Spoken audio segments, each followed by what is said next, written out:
सांगली सार्वजनिक गणेश मंडळानं विसर्जन करून डीजेच्या तालावर लेझर वापरण्यावर मनाई करण्यात आली होती आणि याबाबतचे आदेश जिल्हाधिकाऱ्यांनी दिले होते। मात्र या आदेशाचे उल्लंघन करत काही मंडळांनी लेझरचा झगमगाट सुरूच ठेवला होता। असा मंडळांवर पोलिसांनी कारवाईचा बडगा उगारलाय।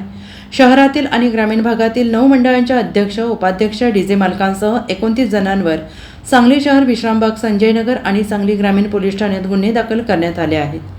सण उत्सवातील मिरवणुकीत वापरणाऱ्या लेझर लाईटमुळे डोळ्यांना इजा होत आहेत।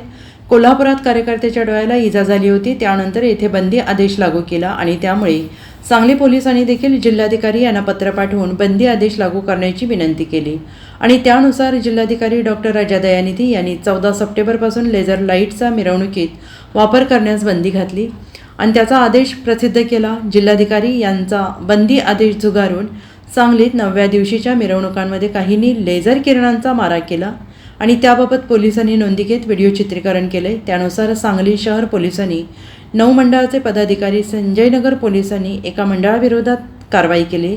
मंडळाचे अध्यक्ष, उपाध्यक्ष तसेच लेझर मालक यांच्यावर गुन्हे दाखल केलेत। 39 जणांवर गुन्हे दाखल केले आहेत। Bureau report, SBN Marathi, Sangli.